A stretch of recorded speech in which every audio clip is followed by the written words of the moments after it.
Welcome to Yahoo Finance's flagship show, The Morning Brief. I'm Brad Smith alongside Madison Mills. Let's get to the three things that you need to know today. First up, U.S. stock futures falling this morning. A little bit mixed here after stocks posted 3 consecutive days of gains. Investors continue to search for direction as tariff uncertainty weighs on markets. Barclays strategists cutting their target on the S&P 500 by 11% amid growing trade uncertainty. Now, in an interview with Newsmax, President Trump said he plans to limit exceptions to the tariff push in the latest cryptic hint about those planned April 2nd announcements of reciprocal duties. Also, new reports from Bloomberg suggesting the president could impose copper tariffs in the coming weeks, sending the commodity in the U.S. to a record high. Plus, Nvidia shares taking a hit today on reports from the Financial Times. The FT saying Nvidia products could be at risk from energy efficiency rules in China that would prevent Chinese companies from buying its products. Meanwhile, the U.S. is targeting China's AI and chip capabilities by adding dozens of Chinese entities to its export blacklist in the first such effort by the Trump administration to curtail China's strides in artificial intelligence and advanced computing. The export restrictions come at a time when tensions between Washington and Beijing have been rising, with the Trump administration ratcheting up tariffs against China. And on the earnings front, GameStop reporting fourth quarter net sales tumbling 28% year over year. Shares jumping, though, after the retailer said its board had approved an update to its investment policy to add Bitcoin as a Treasury reserve asset. And Dollar Tree reporting results for the fourth quarter topping average analyst estimates. The company also announcing it's offloading its Family Dollar chain for about $1 billion. That's a decade after buying the business for $9 billion. The deal, which is expected to close next quarter, marks a disappointing end to Dollar Tree's bid to establish itself as a discount giant.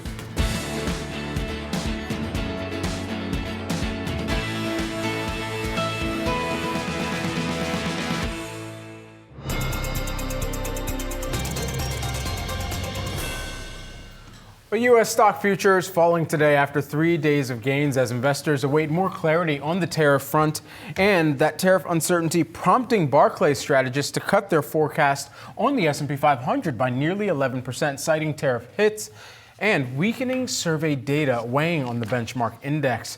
Joining us now for more on this, we've got Yahoo Finance's own Josh Schaefer here. So this just the latest firm to cut their S&P 500 target. What do we know so far? Yeah, Brad, I mean, a pretty big cut too, right? So some of the other cuts we had looked at was a firm maybe saying S&P 500, 6,500 by the end of the year, down to 6,200. That was sort of where Goldman Sachs cut theirs, right? Yardeni Research cut from a pretty bullish target down to the mid 6,000s too. But then you take a look at Barclays' cut. I would argue this is rather bearish, honestly, because Vinu Krishna, the lead strategist over there, has been pretty bullish over the last 2 years. He now sees S&P 500 reaching 5,900 by the end of the year. That's not a lot of upside from where we are right now, right? And so what he's sort of highlighting within this outlook, he says weaker consumption, slower overall activity, including a hit to U.S. GDP, higher inflation, all of those eventually weigh on earnings per share for the S&P 500. Now, one of the key takeaways from that would be slower growth, higher inflation, a trend we have been talking about a lot recently, right? And that's something that Stifel's Barry Bannister is also talking about. You could basically kind of call that stagflation to some extent, right? Stifel's Barry Bannister has been talking about that. He has an S&P 500 5,500 call. And I think what's emerging among these calls right now this year is there's a dispersion. You still have a lot of people that argue maybe we get close to 7,000 for the S&P 500, maybe we get above 6,500, maybe we rally almost 20%. But then you have people making legitimate arguments on the path of the economy, weighing on stocks, that basically keeps us flat for the end of the year. And I think for the first time in a while, you can sort of see both of these sides potentially playing out. Yeah, just this week, we've seen a couple of bullish calls, a couple bearish calls. You had Morgan Stanley's Mike Wilson saying we've got a Mag 7-driven near-term rebound happening. But then, of course, you have HSBC downgrading U.S. equities. It seems like the scale is widening, Josh. And I know you wrote about this over the weekend. Well, it just fits the market mood right now, right? And then you hate to just keep using that word uncertainty when we're talking about Trump policy, when we're talking about the economy, honestly, when we're talking about the path for stocks, but it fits. And I think at some point, that's just the market environment we're in. And perhaps the key takeaway for investors from that is not a lot of conviction that we're just definitely coming out of this uncertain period with back to the races, right? There's not a lot of conviction from most people we're speaking with right now that what you saw from the stock market in 2023 and 2024 is just going to magically come back at the end of 2025. There might be a path higher, but it depends on what happens with tariffs. Truly, it really does. And how long tariffs are in for, how much they weigh on the overall economic picture, the growth story, and therefore S&P 500 earnings, right? Yeah. And I think another common thread from these calls, Maddie, you just referenced what Morgan Stanley's Mike Wilson was saying about the Mag 7. There are several strategists now talking about the Mag 7 potentially being cheaper on a relative basis than the rest of the market, which I think is rather interesting. Mm-hmm. And again, you're not seeing people say, pile in, we're back to just Mag 7 only, but they're starting to circle that group and say, valuations are their cheapest in 2 years.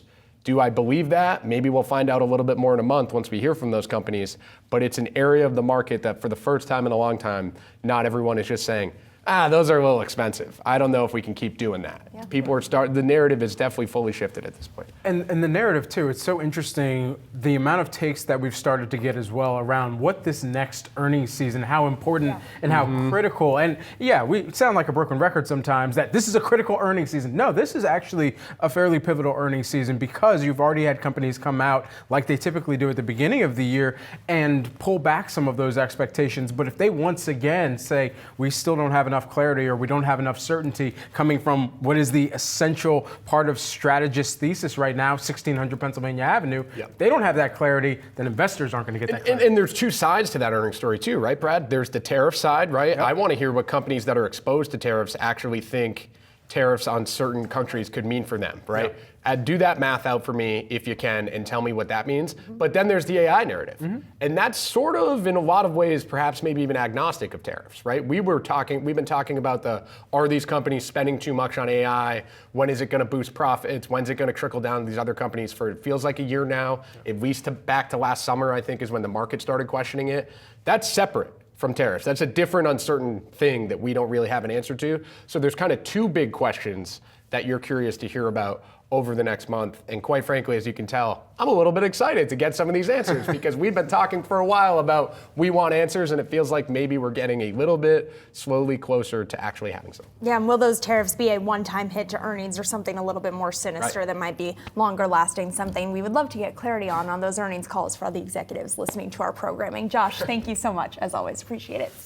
Well, if the word of the year is uncertainty, how do you trade that and how do you protect your portfolio? Joining us now, we got Troy Gajewski. He's the Chief Market Strategist over at FS Investments. Troy, great to have you on here. We were just talking about this market being so uncertain right now.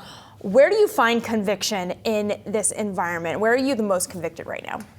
Yeah, I mean, step back, uncertainty, it definitely fuels a more difficult environment to make investment decisions. But, that's the whole reason why institutions and now wealth management platforms have been embracing alternatives, particularly the last, 15, 20 years for institutions and more like the last 5 to 8, because in times like these, where you have not necessarily a bust like the pandemic period or 22, but certainly more heightened uncertainty, that's when you can look to alternatives to provide more consistent returns without all the wacky volatility and uncertainty. So, when we think of middle market private equity as an example, and we talked about valuation before, valuations have come in for equities, but the S&P is still about 21.3 times forward earnings.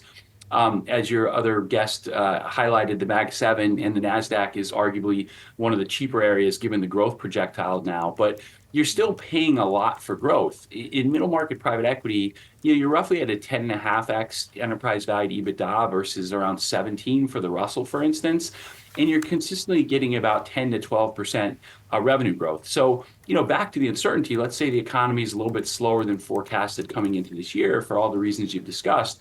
8-10% revenue growth still looks pretty good, which gives us a very high probability of achieving north of 15% EBITDA growth in securities or positions that are priced reasonably, particularly given that growth profile. So we're really bold up there, and particularly on the positions that are levered to AI and infrastructure growth, which is contributing to GDP at levels we've never seen. So we're fortunate to have positions that have exposure to that. That'd be one example. Another example would be private credit.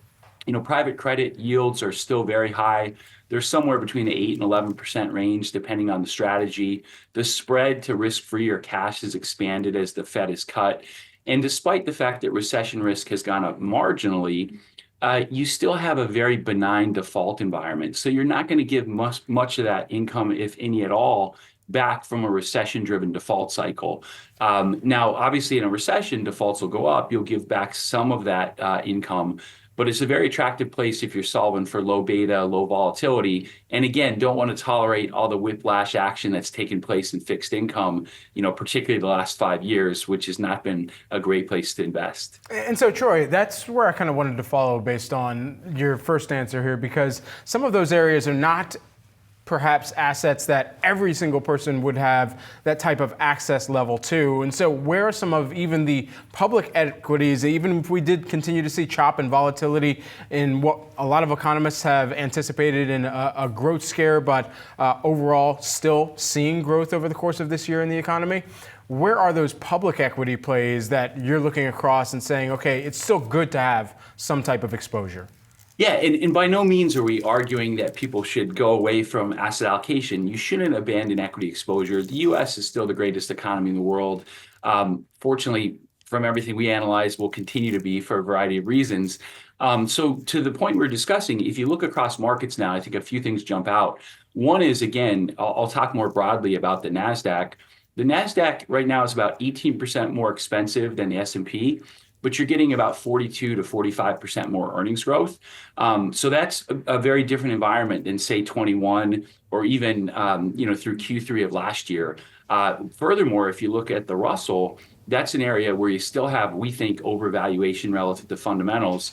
The Russell, the actual revenue growth in a very strong nominal GDP environment has only been around 2 to 3%. So you've been getting about half the revenue growth. Over 40% of the companies don't make money, and it's actually valued more expensively than the S&P. So to the point you were making regard to Mike Wilson, we don't always agree with Mike. Love Mike, he's fantastic. But in this case, it does look like tech has sold off more than it should relative to the fundamentals. And as you know, this is a tech-driven sell-off from the start, not only because of the extended valuations, but also the questions on OpenAI. And then once the tariffs hit, that's when you really had the plunge, and you started to see that rebound. That being said, we do expect markets to be much choppier, much sloppier this year. And we always thought you weren't going to get multiple expansion. Now that you've gotten some multiple compression, at least you have, if your time horizon's a year, 2 years, 3 years, you have potential upside to upside economic surprise or earnings surprises. So to what extent, Troy, do you think investors listening in on this should be exploring private capital markets as a diversifier in their portfolio? And I want to mention that Yahoo Finance just announced a tool where you can actually track all your private markets in our platform here. You can see that on your screen right now. You've got, of course, the likes of OpenAI and SpaceX at the very top of that list in terms of their valuation on the private markets here. To what extent do you see that as a great diversifier in this moment of volatility? Yeah, so remember, when you're looking at alternatives, what you're solving for is above market income, above market total return. Not too hard to beat cash these days, barring a recession, not too hard to beat fixed income. And so last several years, obviously, equities have led. Alternatives have been a great diversifier. But in this environment, when you think about the evolution of the democratization, far more investors have access because in many cases, you can either be a credit investor or a qualified client to actually pursue these. So when you think of middle market private equity, you think of private credit. 10, 15 years ago, very difficult, if not impossible, for the average investor to access. Now much easier. So again, private credit, you're throwing off 8 to 11% type income streams, very low betas, very low, if any, duration. Middle market private equity, you're shooting for, let's call it 11 to 14% type returns. Very tax efficient too, I should add to that, with, again, very low beta, very low sensitivity. And that's the whole key, is you build that exposure from 5, 10, 15, 20%. And some of the wealth management platforms now have about 30% targets. It buffers volatility in times of uncertainty. You don't have the bust, boom, bust, boom, bust, boom that we've had in equity markets the last 5 years, not to mention the last 25. And it helps clients achieve their long-term goals for compounding capital and also producing income in a very efficient way. Troy, great to see you this morning. Thanks so much for taking the time. Great to see you too. Coming up, everyone, on Morning Brief, we count you down to the opening bell on Wall Street. Plus, GameStop surges on Bitcoin plans despite plunging sales. And Nvidia hit by some potential curbs in China here. We bring you the latest details on all of those stories next on Morning Brief.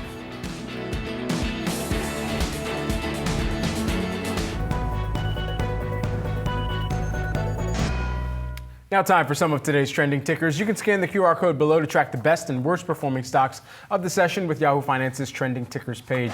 First up, Dollar Tree announcing plans to sell Family Dollar and that business to a consortium of private equity investors for about $1 billion. Dollar Tree bought Family Dollar back in 2015, you may remember, for about $9 billion. The sale expected to close later on this year. Shares are down by about 0.2% here pre-market, and one of the huge things to continue to track with Dollar Tree and this highbrow overlay that I was able to chart out before the show. I was taking a look at the past 5 years, and I know we'll get into the details of this sale, but taking a look at Dollar Tree stock over the past 5 years, there's this inverse relationship that you would see between the share price action and consumer confidence. And even as we were taking a look at the consumer confidence reading most recently, that fell by 7.2%, or 7.2 points rather, in March to 92.9. That ultimately, compared up against this Dollar Tree stock price reaction, would at least take the person who's looking at that charting over the past few years and make them believe that, all right, cool, maybe we will see some type of move higher in Dollar Tree stock. But Dollar Tree is going through it, and they've been going through it for the better part of the last year here, especially considering where some of the lower income consumers have seen a ton of pressure and felt like perhaps they've been in a recession for the better part of that 18-month span. Yeah, I think it's fascinating when you take a look at consumer discretionary versus consumer staples names. You've really seen an underperformance of those consumer discretionary, your wants versus your staples, your needs, outperforming the discretionary stocks in the S&P 500. And Dollar Tree does fall into the consumer staples bucket because you're getting a lot of your staples there. Having said that, off the back of these earnings, we actually did see a little bit of a pop this morning, so it's interesting seeing that reversing here. I think as the street digests their guidance, they failed to offer a lot of input on tariffs. I actually think they didn't offer any input on the impact of tariffs, which I think left the street wanting for a little bit more. It seems like all the analysts I'm taking a look at right now, Piper Sandler, Citi, Bernstein, all look at the Family Dollar sale favorably, which is interesting given that they bought it for $9 billion. They're selling it for $1 billion, so just an $8 billion difference there. No big deal. But people are viewing the sale favorably given the challenges with Family Dollar. But the problem is the forward guidance. Not a lot of insight into the impact of those tariffs. I also thought Citi laid it out really well. They talked about how it's unclear whether or not their guidance is being driven by price hikes that will be good for the business or if it's driven by traffic to their stores. And if it is price hikes, it's unclear whether or not that will actually be good for a company like Dollar Tree that requires lower prices. And if that's tariff driven, that could also be a risk as well. Yeah, the entities essentially buying the Family Dollar business, Brigade and Macellum, the purchase consideration you mentioned, $1 billion, and well off of what they purchased it for here. It also goes to show how much they've had to look across the entire footprint of Family Dollar and try to figure out, okay, here's where we are extremely unprofitable in some of these locations and need to, for the sake of the broader Dollar Tree business, shutter some of those locations that were underperforming as well as part of the brick and mortar strategy. Yeah, absolutely. Definitely a lot to cover in terms of the consumer health here. But another trending ticker we are watching today, Nvidia, facing potentially stricter regulations on its chips coming from China. According to a report from the Financial Times, regulators in China have been discouraging the country's tech companies from purchasing Nvidia's H20 chip since it breaches energy efficiency rules. Meantime, the U.S. adding dozens of Chinese companies to a trade blacklist over national security concerns. Now, we don't have full clarity over those names that are blacklisted yet. We should be getting that clarity throughout the week here. But I think this is intrinsically tied to the tariff tit for tat that we were seeing between the U.S. and China. I covered this a lot when I was living in the Middle East at my prior position at Bloomberg News here. And one thing that became very clear to me in that time is that China utilizes kind of these soft power rules and things like export controls. They're blaming this on energy efficiency. We know that China is the biggest emitter of carbon in the entire world. So I doubt that they are having an energy efficiency push in their government. It seems like this is a soft power play to put some pressure on the U.S. amid what is an escalating tit for tat with China. Right now, President Trump has not really focused on China, instead focusing on tariffs with Canada and Mexico, and then metals, of course.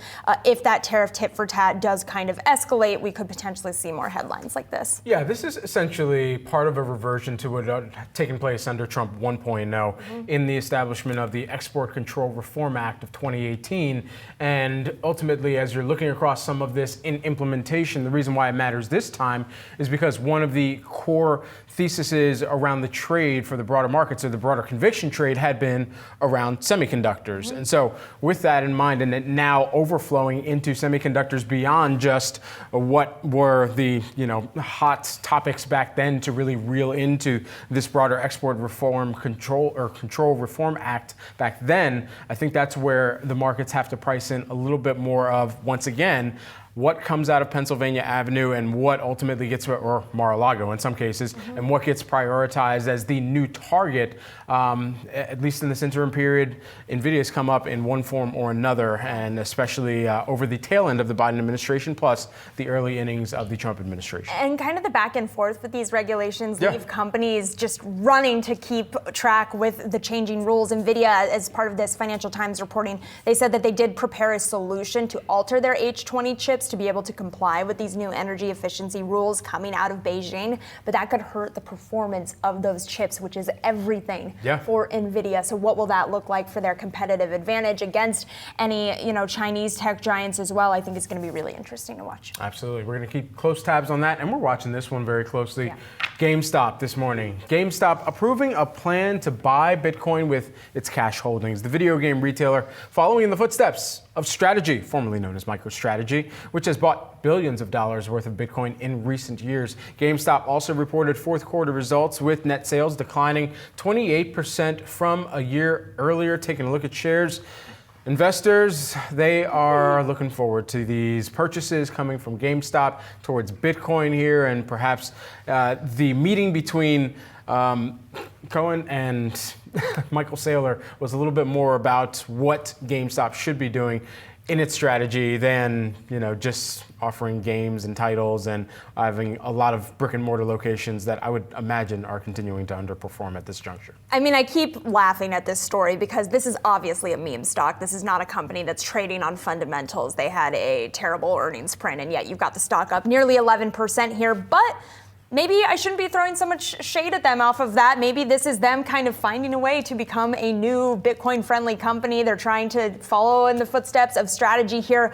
Taking a look at their cash holdings, they have about $4.8 billion in cash. That's as of February of this year. Significantly less, of course, than MicroStrategy, which is the biggest corporate holder of cryptocurrency here. So I wonder to what extent they will be able to afford to become a strong Bitcoin holder. It seems that they have not really set a ceiling or given us details about how much crypto they plan to buy, but maybe this is just a shift in strategy. I mean, who knows what happens with the flagship stores themselves, if they just go all in on digital currencies. I mean, look, if you hate the player that you're looking at in the mirror, change the game. And that's exactly what they're doing with this. I mean, I think they're really trying to censor so much more of the investor confidence and hinge it back to what there is a lot of overlap in. There's a lot of overlap between gamers and cryptocurrency. There always has been. And so as we're thinking about how you continue to engage with that same community while also ensuring that you're giving them something that might be investable in, should they so choose, this is the latest shift that could perhaps play out well and still retain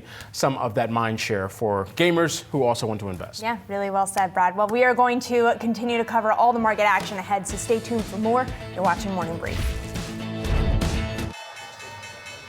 You're taking a look at the opening bell at the New York Stock Exchange and at the NASDAQ. You got some great bell ringers on both sides there, some funfetti on the right side of your screen at the NASDAQ in Times Square. And then on Wall Street, you've got Intest ringing the opening bell. All right, we're officially off into the races.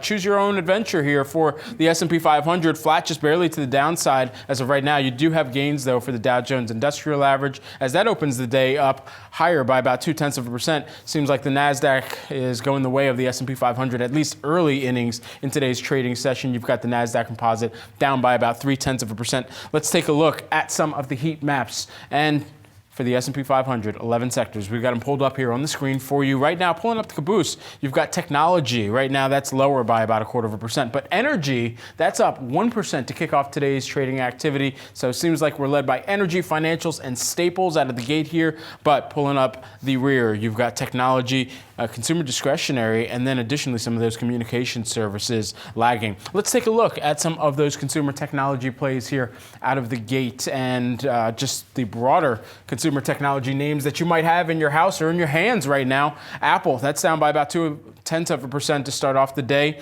You're seeing Amazon flat, just barely to the upside right now. We'll see if that maintains its gains, and it doesn't. It's ultimately waffling though right now. We got a lot of trading session left, and then Meta and Alphabet, whatever you're calling them today, that's down right now by about 0.9% for Google or Alphabet, and then Meta flat, just barely to the downside. Nvidia, that's lagging by about 1.8%. We'll ride out with a quick look at the 30 Dow components here. We are mixed, and it's mostly green. Honeywell leading the pack. That's up 1.3%. Nvidia, though, also bringing up the boost there. Boeing Aviation also down by about 0.6% to start off the day. With that, let's toss things on over to Yahoo Finance's own Jared Blickery for a little bit more of a deep dive in today's early trade.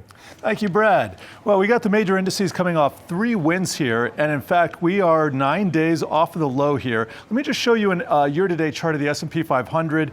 Put some candlesticks on. A little bit hard to see, but we just kind of stalled out underneath the lows of January, and that's just a technical level. We were able to clear the 200-day moving average a couple days ago. That was a big one, but we're still kind of in no person's land right here. So let's get to some heat maps, and I want to show you what's been leading since that March 13th low. I'll put a 9-day look on the sector action. Energy was leading today, and energy is leading over these 9 trading days, and you can see the XLE is up 8.2% now. XLF, that's financials, up 7%. Consumer discretionary, communication services, tech, industrials, that fills out the top line. Most of those up about 5% or more. To the downside, since March 13th, we only have utilities and staples in the red. Also, healthcare barely green, but these are defensive sectors, so this is overall bullish. Interesting that energy is leading here. Energy was leading in 2022 during that bear market, but now it is leading in the midst of a bull market. And sometimes it just changes place with tech in that leadership spot and the laggardship spot as well. They tend to switch places there. Here's the NASDAQ 100. Let's just take a quick look again what's happening today. Pretty much a sea of red there. Apple just barely clinging to some green. Tesla down 2%. Mag 7, by the way, they are backing off of a 2-week high. And let me just show you the 9-day total, and then we'll skip to some of our leaders. You can see a lot of green here. The Mag 7 have found some love over the prior 9 days. And in that time, in the leadership, we have ARK Innovation Fund. They are doing the best. They are up 13.7%. If you took a 1-year chart, you can see they have lifted off a little bit, but they've had some stumbles recently. So they're leading off of these March 13th lows, but they're still well off of their highs. And who else is doing well? We got PSCE, that's up 9.3%. That is a small oil ETF. GBTC is crypto, that's Bitcoin, that's up 9%. IGV is software, that's up 8.8%. The list goes on. So what's not working here? China's taken a little bit of a backseat, so is biotech. So with that leadership in mind, I just want to switch gears entirely. We're going to go to futures land where we have copper finally accelerating to a record high. This is a 1-year chart. So the previous highs were in May of last year. It is well above those now, 5.3. And what's interesting is that there is a big spread between the copper prices in the US and those in London on the London Metal Exchange. And that just has to do with the tariff aspect. It's going to be interesting to see how that plays out. And then WTI crude oil, that has been up 5 of the prior 6 days. Let me just show you the last 5 days there, and you can see up about 2.23% in that time. Here is the year to date, and you can see it has broken through that negative trend line, up a little bit off of the lows, but not really a big move that we're seeing right here. And I will leave it on crypto, which is just kind of dried. The volatility in crypto has dried up recently. You can see a sea of red there. But over the last 2 days, that is the lowest volatility that we've seen since September of 2023. So that just means Bitcoin is coiling for another move, and we'll have to see where that one goes. Send it back to you, Maddie. All right, Jared, thanks so much for breaking that down for us. Appreciate it. It's time now for today's strategy session. Investors searching for direction with both bullish and bearish calls coming out here. You got Barclays cutting their S&P price target for the year amid tariffs and weakening economic survey data. And then on the bullish side, some analysts coming out saying the market is ripe for a near-term rebound and it's time to halt the sell the rally mentality. Joining us now to make sense of it all, Marvin Lowe, State Street's senior global macro strategist. Marvin, so excited to chat with you because a lot of uncertainty at the moment here. I talked about the bearish and bullish calls. Where are you finding clarity in this moment? You know what? I think that we're getting comfortable that the market is starting to understand all the different outcomes around trade and tariff. And I think that's why we're talking about volatility potentially coming down. So, we started the year and we really didn't know what direction the whole trade discussion was going to go. It probably went in a much more bearish direction than maybe some of the folks expected, particularly if they were thinking we were going to get a 2018 repeat, if you will. Yeah. But now, we've certainly been exposed to so many different outcomes that we've incorporated it in. And what we're seeing is that there's less real discussion about tariffs in terms of what the economic impact could be. We've kind of evaluated it all, but we still are waiting to figure out exactly what direction it's going. And during that period, we had a lot of volatility.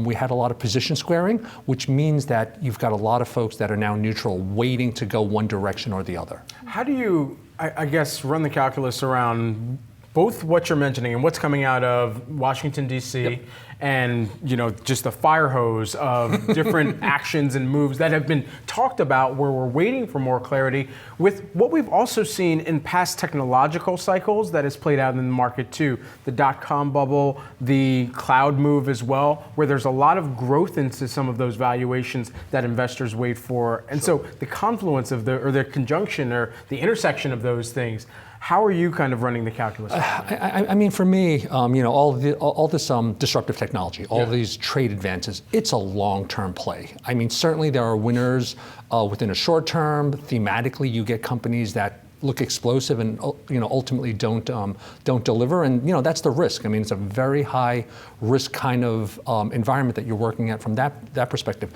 But real disruptive technology, think about .com, if you will, or .bomb, if you want to call it. .bomb resulted in these companies which are oligopolies, monopolies that are ultimately not going away. So AI has a lot of promise. There's a lot of valuations associated with it, but realize that we're still in the early innings of that discussion. And if you believe it, there's going to be significant companies that emerge from that. Is now a moment then to be buying companies that you believe in, regardless of the volatility? Is now a moment to buy Nvidia because you believe in Jensen Huang, regardless of what happens with tariffs? You know what? I might not be aggressive in buying, but I certainly have not been selling during this period. I do believe in these business models that personally I've spent time trying to understand, and it's a long game when you talk about that type of investment thesis. I'm just curious, I want to follow up on that because you talked about how we're starting to get this kind of tight trading range where investors you're not seeing whales coming in to sell, to short sell, or to buy necessarily. Can you provide a little bit more color on that and why then, why do we go up then? You know what I mean? Why have we been up the last 3 days? Yeah, so everyone has various data points that they kind of lean into. Certainly there's been a lot of position squaring. We've kind of seen that in the futures market. Within State Street, we have our own data kind of around what we call institutional information around positioning. That has certainly shown a bit of position squaring. So I'm pretty comfortable saying that if you were very overweight or even underweight, you've kind of gotten to neutral. And we could talk about it from the dollar perspective. We could talk about it from tech exposure perspective. Once you get there, you are in a position to really figure out where that dry powder should go once you get more comfortable that you can model cash flows. I mean, analysts, the market, what we're trying to do is get some clarity around where cash flows are going. And right now, that's really, really hard. It hasn't become easier, but at least we're no longer exposed one way or the other.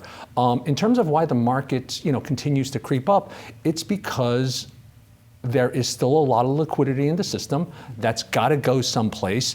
And it's somewhat telling that the last couple of days when things calmed down a little bit, it went back into names that we became very, very familiar with. It's what we know. We understand what quality growth is in the United States.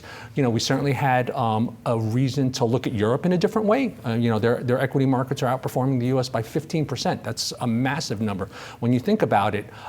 So there are stories thematically that are easier to get your hands around, even in this environment of extreme uncertainty. And that uncertainty extends to the Fed too. Like what we heard from the Fed is that they know as little as we know on a day-to-day basis. And so all these things considered, as we kind of set up this next earnings season as well, what is the grade that perhaps you'd give the last earnings season, and then how does that set up the core themes that you think will emerge going into this earnings season? Yeah, I mean, it definitely is how companies are approaching their capital budgets, their personnel budgets in this environment of uncertainty. So, it's one thing for me to talk about market uncertainty and, I just move by the sidelines and kind of wait for a little bit more clarity before, I make a recommendation around investments. Companies are actually needing to put capital to work over the long term, how many people they need, how much capital budgeting they ultimately are willing to commit. That view becomes important as they need to ultimately come to a conclusion. So I'm looking at it from that perspective. Earnings this season, they look fine for the most part. So far, when we kind of look at whether it's the first quarter or 25 expectations, they're solid still, and they kind of speak to American corporations that are global in nature that have a handle on their business model, but really getting a sense of, okay, how are they going to approach what's coming out of the White House, and then what other parts of either the globe and or other companies get affected by that view. Marvin, great to see you in person. Great, Thanks so much for joining us in Appreciate studio. it. Absolutely. Coming up, everyone, Tesla's stock is moving lower right now by about 1.4% after 5 straight sessions of gains. We'll discuss what's next for the car maker. Tesla CEO Elon Musk's closeness to President Trump and embrace of right-wing politicians in Europe are taking a toll on Tesla. The FBI launched a task force this week to investigate an uptick in violence and vandalism against Tesla owners and showrooms, calling the attacks domestic terrorism. Tesla's brand is in the midst of a PR crisis, but can it be fixed? That's the big question. Here with more, we've got senior reporter Pras Subramanian. Pras. Hey, Brad. So, we've been seeing Tesla's sort of image here in free fall. Musk's standing sort of in free fall. Recent polling has shown that. So I spoke to a PR expert named Eric Dezenal. He's a crisis management expert from various other companies. And I asked him, what can Tesla do here to sort of right the situation? Can anything be done? And he kind of said Tesla's like a badge product, right? And it reminded him of the Bud Light fiasco, where that sort of people drank Bud Light as a badge of sort of who they were, and when they sort of lost that image, it was a big problem, and they've only been recently getting out of that. So I asked him, what can Tesla do and Elon do here at this point? He said, 2 things, right? If Elon stays at Doge, which has been a kind of controversial, the company needs to come out with really innovative products, like beyond what they have now, and that remains to be seen if that's possible in the short term. Secondly, he said he needs to get out of politics altogether, but that's something that's hard for Musk to do because he gets so much action from that, right? He said to me, the aim of crisis management is to stop an attack, not improve an image, get back to business, leave politics to somebody else. But that advice doesn't matter because he's the center of the global discourse. That's the main thing that has value in 2025. And for Musk, that's where he wants to be. This was such a smart story, Pras, so thank you for doing this and bringing it to us. One of the other things I thought was really interesting is you straight up asked, what's up with Tesla's board? Like, why are they not stepping in here? And it sounds like he said, well, if your CEO is Elon Musk, there's not a ton for everybody else to do on reputation management. Right, we just saw Chair Robin Denholm at a financial conference in Australia ignoring any questions on Musk and whether he was ignoring his own duties. She didn't respond to any of those questions. Eric told me that the board is actually not asleep at the wheel. They're just tiptoeing around this issue. Their main job with the charismatic CEO, he said, is that they just support the king. Musk would never listen to them anyway. So the big question is, so that they are aware of these things, but they're not really doing anything, right? And we've seen charismatic CEOs like Steve Jobs get fired many years ago, only to come back.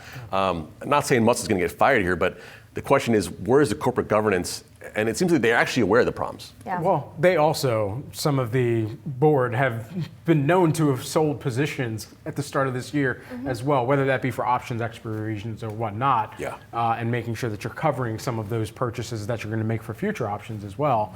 They still have their own kind of embroiled conversation around themselves as well and how they're governing. That's a great point, Brad. Yeah, it's something that you can look at on our Yahoo Finance platform, by the way. Insider selling of shares. You can pull that up on Tesla. Pras, thank you so much for joining us. Appreciate it. As you can see, Tesla shares continue their move to the downside this morning, a reverse of fortune for the car maker after 5 straight winning sessions. The declines coming amid concerns that CEO Elon Musk's politics are beginning to hit company sales. Joining us now, we've got Craig Irwin, Roth Capital Partners Senior Research Analyst. Craig, thanks so much for being here. We were taking a look at your analyst ratings on the stock. A longtime bear, you were neutral as of October of 2024. You switched to a buy rating in December, and then you increased your price target as recently as January 30th. What's your bull case currently? So right now, the bull case is that autonomous, they're the world leader by a wide margin, and robotics and AI, and those are the things that get investors dreaming. Tesla is a hopes and dreams stock, and oh, by the way, they dominate the EV market, right? They might not be number one anymore because of BYD, but I don't think they really want to focus on commodity cars. The Seagull probably won't do so very well here in the U.S. when it eventually gets launched, if it gets launched. So Tesla's kind of the right place for EVs, has demonstrated success on innovation, and has a solid line of sight on executing in robotics, AI, and obviously autonomous. And autonomous, we got some great near-term catalysts. And Craig, it was so interesting to hear, even at the impromptu, as it sounded, all hands from CEO Elon Musk, as he was looking through what Tesla would be known for in the future. It's not like he was necessarily just talking about the vehicles. He was talking about, it seemed, more of the robotics, more of the artificial intelligence. To what extent is that the kind of the weighting of the valuations that we're seeing come forward for the company? Yeah, that's predominantly what people buy it for today. Those are the hopes and dreams. Those are the long-term opportunities that people are leaning into to justify the valuation, right? If investors want to scoop up the stock here, if someone wants to, bet on a winner, there are very few companies that are in a similar place to Tesla that have proven that they can get it done. So, Tesla's a leader in AI. They're a leader in humanoid robotics.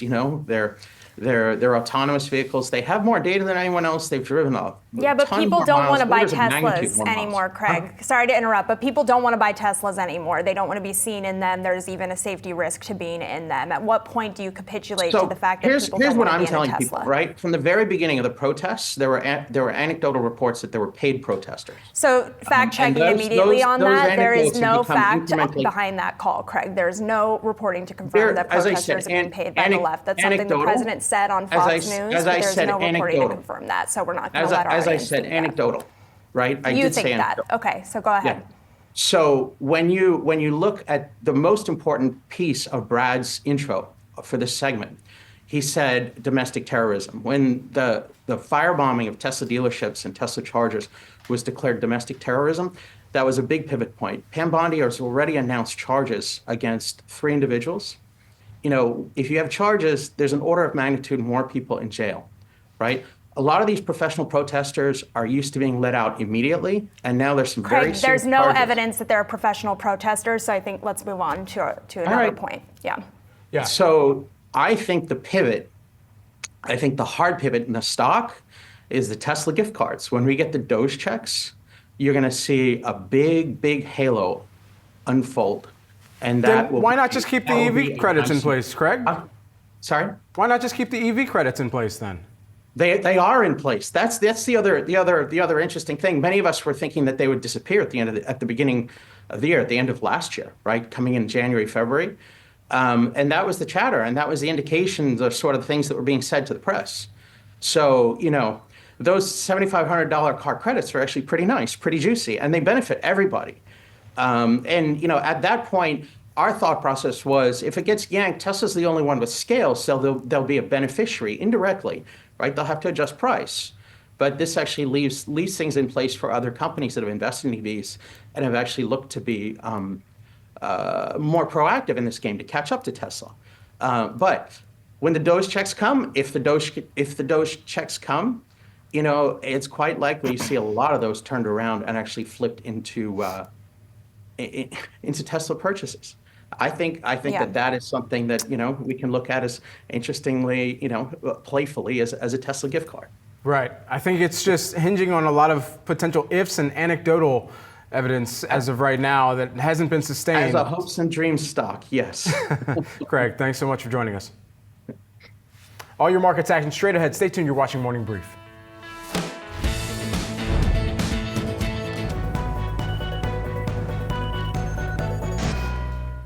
We're taking a closer look at some trending tickers this morning, and we're doing it in 30 seconds each. Let's go. First up, Boeing set to stand trial on June 23rd in a criminal case that's tied to 2 crashes of its 737 MAX aircrafts. A federal judge announced the date after previously granting Boeing and government lawyers several extensions to negotiate a deal. A status report was due April 11th, but that deadline is now vacated and the 2 sides will proceed to trial. The announcement comes just 1 day after the Wall Street Journal reported Boeing was pushing to withdraw its guilty plea agreement. The 2018 and 2019 Boeing crashes killed 346 people. And SailPoint reporting its first quarterly earnings print since going public. The software company reported fourth quarter revenue over $240 million, a loss per share of $4.29. Analysts positive on the earnings. JP Morgan saying these are solid results out the gate. Truist saying the company's positioned for strong, durable growth. And Chewy is rising after beating fourth quarter earnings estimates. The pet product company reported net sales growth of nearly 15% from the prior year. CEO attributing performance to strong active customer growth and auto ship customer loyalty. And now Chewy sees net sales for the first quarter surpassing Wall Street's estimates. Stick around, more coverage ahead.